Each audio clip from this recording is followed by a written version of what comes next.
반갑습니다. 네, 오늘은 자아 명상 2 7강 행복 명상 시간입니다. 네, 행복 명상에 대해서 우리 교재에서는 달라이라마 스님의 그 말씀을 중심으로 하나하나 체크해 나가는 그런 시간입니다.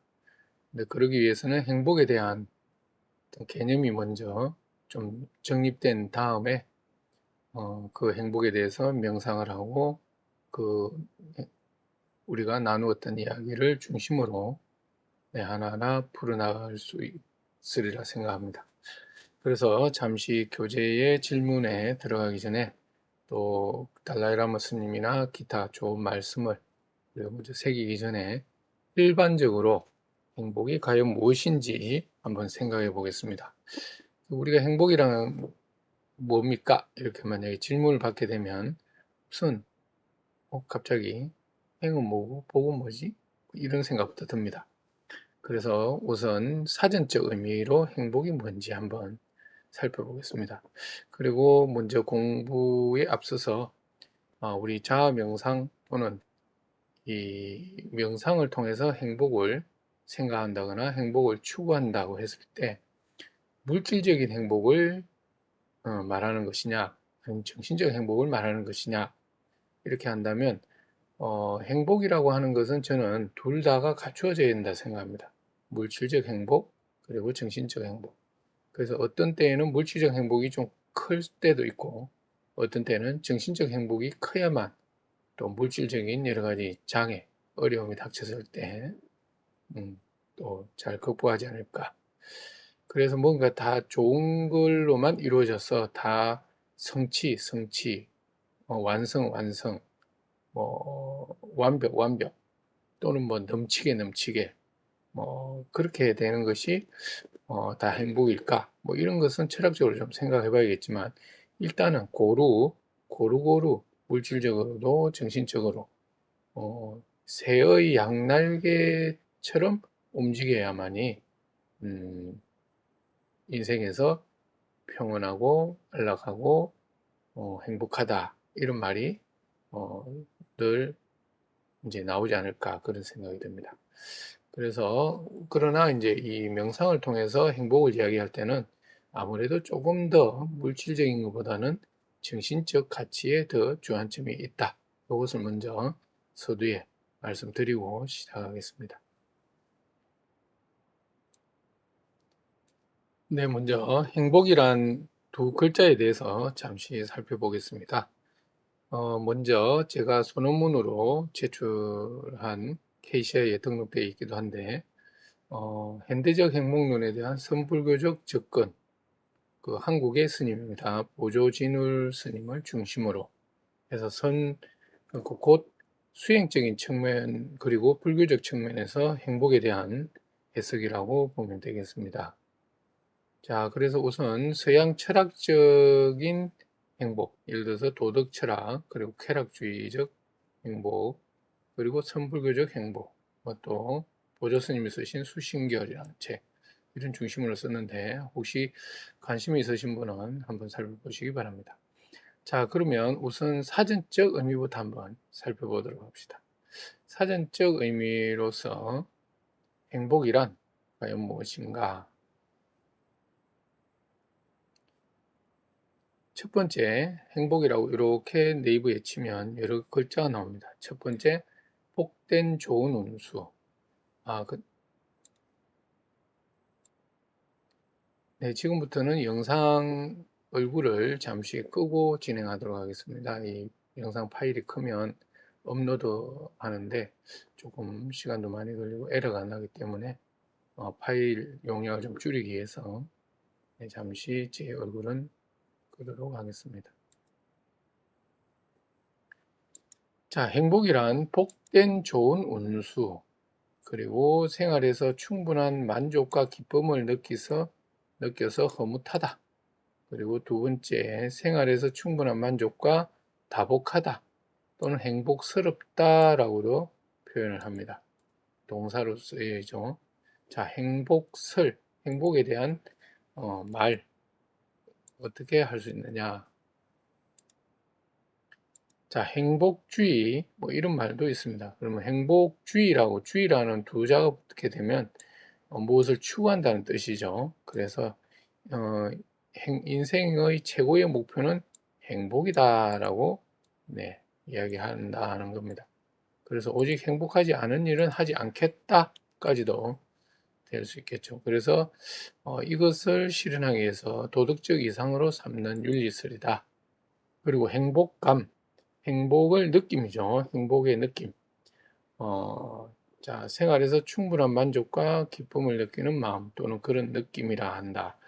행복감 중에 뭐 최근에 넷플릭스에 굉장히 인기 있는 뭐 지옥이라고 하는 그런 드라마가 있죠. 자, 그런데 그거 그리고 또 오징어 게임 그리고 또 그 외에 뭐 유명한 것들이 많죠. 최근에는 또 SF 우리가 살아가는 세상에는 없지만 듀온이라고 하는 그런 SF 영화를 통해서 새로운 가치관의 세계 뭐 그런 등 여러 가지 많습니다. 왜 이런 얘기를 하냐면 이 감이라는 것 때문에 행복감, 곧 말해서 지옥이라든지 또는 뭐 오징어 게임이라든지 저는 사실 보지는 않았습니다. 그래서 유튜브에 써머리 해놓은 그런 사람들의 내용 줄거리는 들었지만 실제로 뭐 9편, 10편 다 보지는 않았지만 그걸 보는 가운데 짧게 짧게지만 굉장히 사람을 공포스럽게 하고 또는 긴장되게 하고 뭐 시각적으로나 청각적으로나 아니면 뭐 느낌적으로 그런 것들을 자꾸 학습하고 하다 보면 우리 머리에서 기억하는 것 같지만 실제로 온몸에 좋은 걸 봤을 때의 느낌의 그 전율 또는 공포, 두려움 이런 걸 봤을 때의 그 몸으로 전해지는 전율 어떻게 보면 전율은 정기적 자극처럼 느낄 수 있겠지만 뭐 해석할 수 있겠지만 그런 것들이 부정적인 면으로 축적이 되고 또는 긍정적인 면으로 축적이 되고 했을 때 이왕이면 긍정적인 면으로 축적을 해야지 부정적인 면으로 자꾸 쌓다 보면 무언가를 봤을 때 먼저 시각적으로 들어왔을 때 그것이 아직 나에게 어떤 영향을 미치기 전에 온몸의 세포들이 그것을 미리 인지하고 겁을 먹거나 두려움에 뜬다는 거죠. 우리가 한 2년 동안 코로나 이런 정세도 겪어봤지만 벌써 코로나가 뭔지도 모르지만 겁난다 겁난다 하니까 마음으로 벌써 겁을 먹고 몸으로 벌써 조금 조심하게 되죠. 자, 그런 것처럼 이 행복감이라고 하는 것은 물론 긍정적인 느낌의 그 느낌이죠. 곧 말해서 생활 속에서 충분히 만족하는 그러한 느낌입니다. 그래서 이제 느낄 감자 때문에 뭐 지옥이라든지 오징어 게임 잠시 얘기 드렸는데 공포 영화를 너무 많이 보다 보면 결국에는 그 공포가 평상시에는 괜찮은 것 같지만 실제로 방어하는 역할을 많이 하게 될 겁니다. 그리고 오픈 마인드 또는 뭐 여러 가지 마음의 확장 또는 긍정적인 면을 갖는 데 있어서 항상 때로는 장애가 될 수도 있다. 자기 안전장치로서 충분히 필요도 하지만 너무 지나치게 과할 필요는 없다. 뭐 꼭 그런 드라마가 아니라도 요즘에는 뭐 여러분들 좋아하는 게임이라든지 특히 총 쏘고 전쟁하고 이런 게임이 스트레스도 해소도 되지만 때로는 반대적으로 너무 지나치게 어, 뭔가 부정적인 개념도 많이 쌓게 된다. 자, 말이 좀 길었습니다. 자, 그래서 한자로 다시 한번 보겠습니다. 행복. 네, 복된 운수 위에서 했었죠. 근데 또 행복, 행할 행자. 자, 이것은 세 가지 복의 하나로 스스로 뭔가 진리를 닦으면서 다른 사람을 또 좋은 곳으로 이끌 때, 그때 느끼는 어떻게 보면 행복감. 그걸로 인해서 쌓이는 복. 자, 행복 추구권이란 것도 있죠. 행복 추구권. 국민이 인간으로서 행복을 추구할 권리가 있다. 헌법으로 보장된다. 자, 행복주의. 위에 행복주의 나왔죠. 행복을 인생의 가장 가치 있는 도덕적 이상으로 생각한다. 자, 경상남도 함양군 지곡면에 가면 행복 이 길, 이 길이 행복이다. 뭐 이렇게 표현할 수 있을 것 같습니다. 자, 영어 단어에도 행복은 많죠. 해피니스부터 시작해서 네, 인생의 행복, 세상의 행복, 가정의 행복, 인류의 행복 이렇게 됩니다.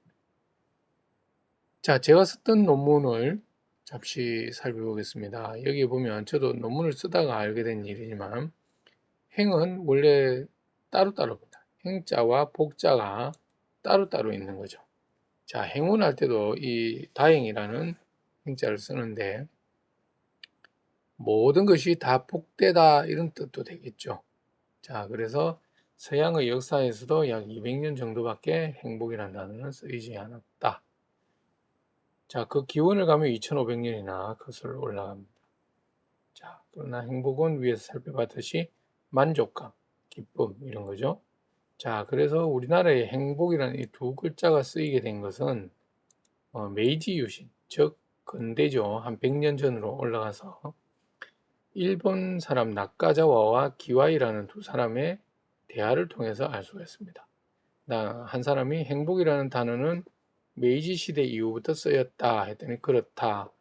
행이라는 단어와 복이라는 단어가 합성된 건데 이 단어의 어원은 일본에서는 행복이 원래 없습니다. 해피니스를 번역할 길이 없어서 프랑스의 봉호 발음 좀 프랑스 문화입니다.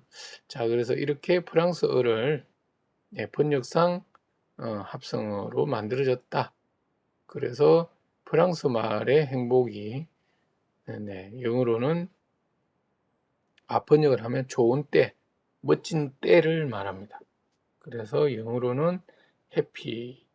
자, 이렇게 해서 쓰여 있는데 곧 행과 복을 합해서 만든 행복이라는 말을 억지로 만들었을까?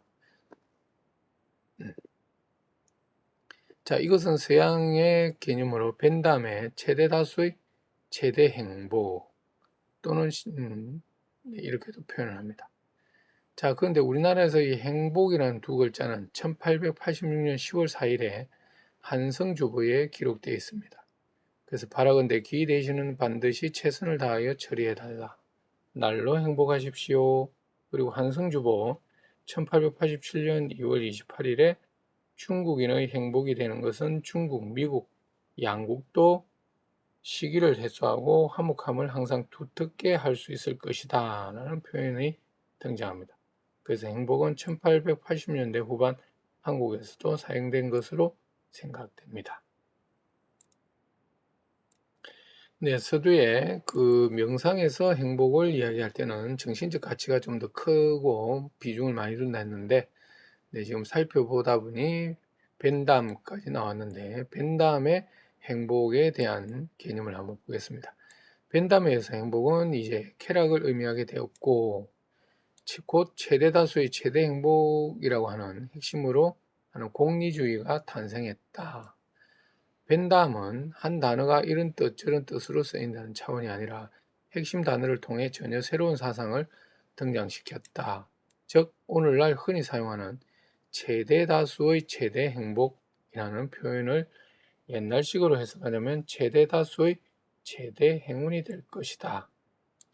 좀 내려가겠습니다. 그래서 최대 다수의 최대 행복, 최대 다수의 최대 행운은 벤담에 의해서 인간은 고통을 피하고 쾌락을 추구하며 쾌락이 곧 행복이라는 전제로 개인적 차원과 사회적 차원으로 통합했다라고 합니다. 자, 그래서 오늘날은 누구나 다 행복한 것이 사실은 제일 행복한 거지만 어떤 집단과 이익관계에 얽히면 다수의 행복을 위해서 소수의 어떤 행복이라기보다는 소수가 좀 희생을 하는 그것을 당연히 여기는 그런 시대가 아닌가 생각도 듭니다.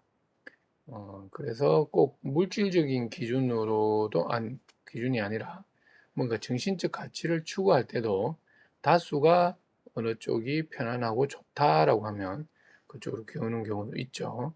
자, 그러나 명상에서는 이러한 것 등을 조금 더 이렇게 중심을 잘 잡는 역할이 되어야 한다.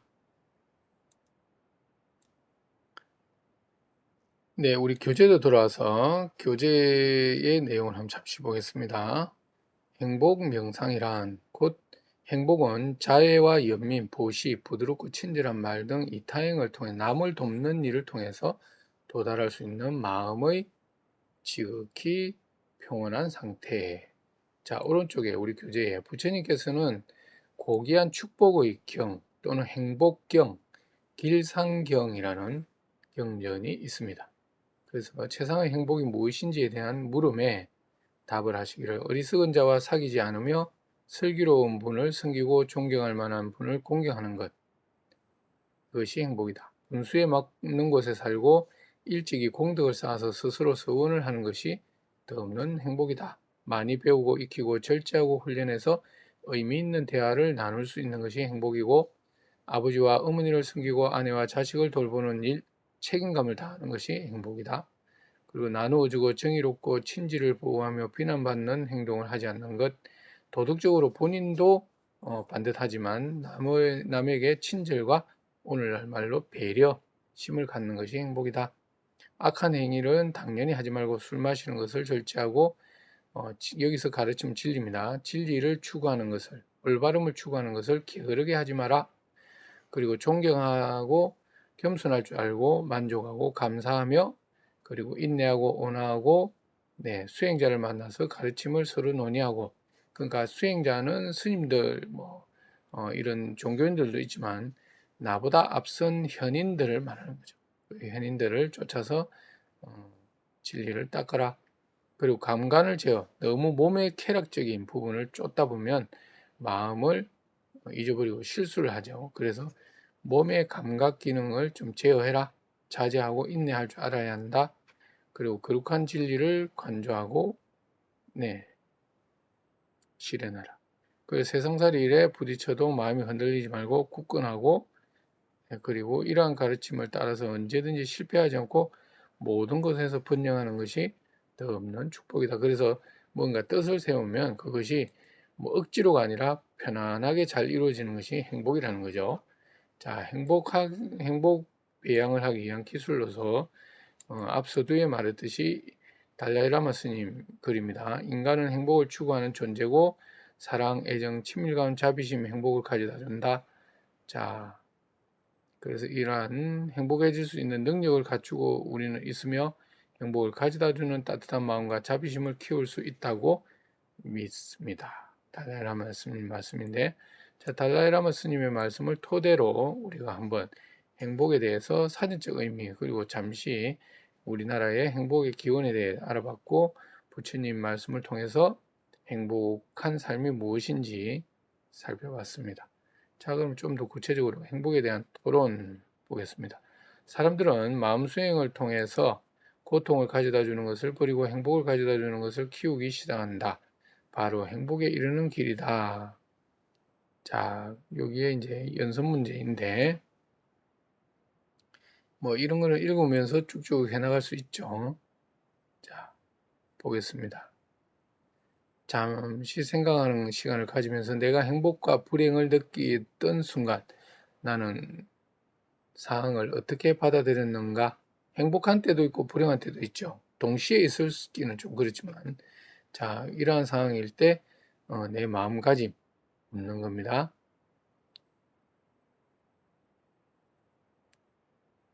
자, 어떤 순간이나 행복이나 불행을 느끼는 것은 우리가 상황을 어떻게 받아들이고 이해하는가에 달려 있다. 마음 수행이란 긍정적인 생각을 키우고 부정적인 생각을 물리치는 것이고, 이 과정을 통해 진정한 내면의 변화와 행복이 찾아온다. 자, 인간이란 과연 무엇입니까? 타인들도 나와 똑같이 고통받고 있고 똑같이 행복을 원하고 있다. 이러한 사실을 이해하는 것이 진정한 인간관계의 시작이다. 달라이라마 스님의 말씀이죠.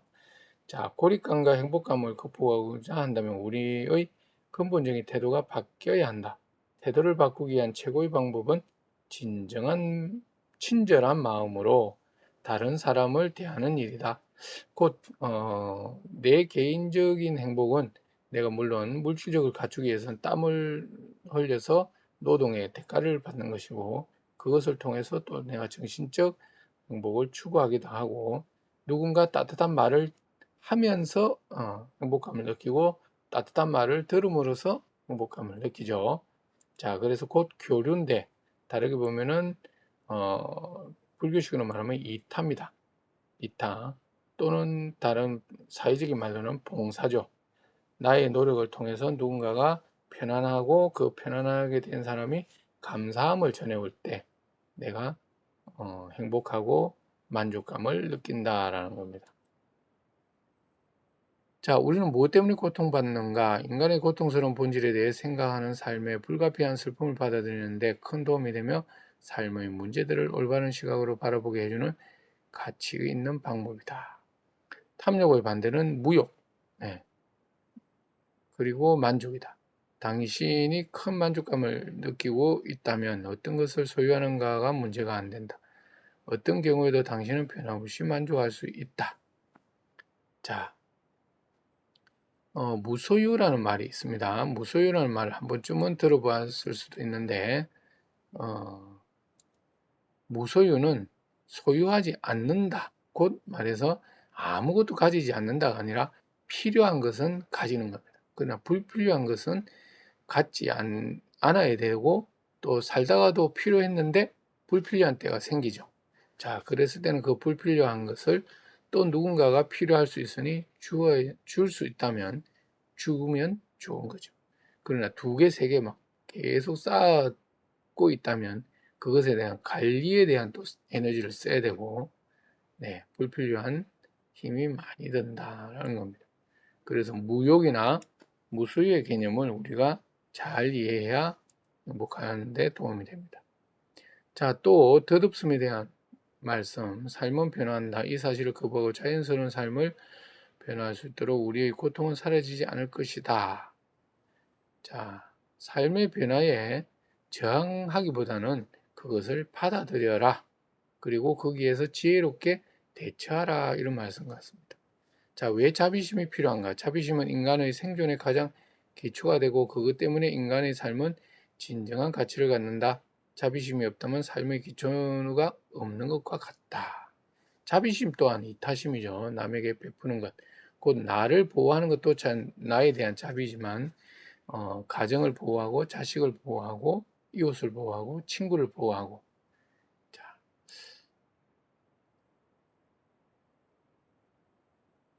달라이라모 스님의 말씀을 통해서 계속 이제 주어지는 여러 가지 실습 내용입니다. 자, 그런데 오늘은 이 귀한 시간을 통해서 여러분들에게 유튜브에 행복 치면 굉장히 많이 나옵니다. 자, 그러나 제가 여러분들에게 소개하고 싶은 몇 가지, 물론 이것이 다 행복의 척도는 아닙니다만은, 네, 지금 공유가 안 됐나요?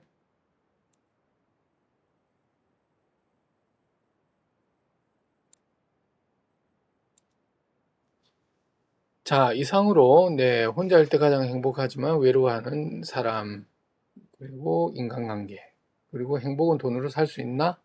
네, 돈이 가장 많았을 때 우울했던 토니, 그리고 과학자가 말하는 과학적으로 행복은 필수가 아니다. 그리고 온 디맨드라는 말이 요즘 유행인 것 같은데, 돈으로 행복을 살 수 있나? 곧 돈으로 시간은 살 수 있다. 뭐 이렇게 전개가 됩니다. 그러나 한번 좀 보면 좋을 것 같습니다. 그리고 다르마 1에서 4편 꼭 보시면 좋은데 특히 안 되면 4편 행복은 어디에 있는가 적극 추천드립니다. 자, 그래서 오늘은 네, 이상으로 행복 명상에 대해서 네, 살펴보았습니다. 자, 사전적 의미가 되었던 또는 물질적 가치가 되었던 정신적 가치가 되었던 행복이라고 하는 것이 모든 그 삶의 총체처럼 되어 있는데 이 행자와 복자, 그러나 이제 예전부터 불가에서는 복을 판다, 복을 산다 이런 말이 있었습니다. 그래서 복은 물질적인 것, 정신적인 것 다 포함하는 그런 말입니다. 그래서 한 예로 여러분들이 절에 오면은 뭐 1,000원씩 이렇게 놓는데 그 돈을 놓는 통 이름이 뭐냐면 복전함입니다. 그래서 복밭이다라고 하는데 복은 심는 것은 내가 물질적으로 심을 수도 있고 정신적으로 심을 수 있지만 돌아올 때는 내가 물질이 필요할 때는 물질도 받고 정신적인 가치가 필요할 때는 정신적인 가치로 환원된다. 곧 오늘 수업의 서두에서 말씀드렸듯이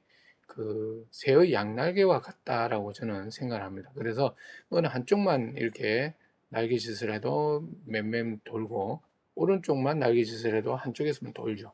그래서 양날개가 고루 이렇게 날개짓을 해야 나르기도 하고 하늘에서도 한쪽 날개가 부러지면 쓰리 땅에 추락하죠. 그러나 양날개가 고루 있을 때 네, 좌로 우로 허공을 아주 유유히 날아다닐 수 있지 않나. 자, 그래서 삶에 있어서 너무 물질이 과해도 사람이 피폐해지고 너무 정신적으로 만족한다 해도 때로는 게으르게 보일 수 있습니다. 그래서 땀을 흘려서 열심히 물질을 추구할 때는 땀을 흘리고 그리고 때로는 그 너무 한쪽 가치가 치우쳐서 쏠릴 때는 명상을 통해서 또는 정신적 가치를 통해서 중심을 잡는 그런 삶이 가장 행복한 삶이 아닐까 이런 생각을 해봅니다. 자, 오늘 수업은 여기서 마치도록 하겠습니다. 이제 앞으로 방학 기간에 항상 물질적인 가치, 정신적인 가치 함께 고루고루 추구하는 복의 밭을 잘 가꾸는 그런 시간이 되었으면 합니다. 이상 마치겠습니다. 네, 수고하셨습니다. 행복하십시오.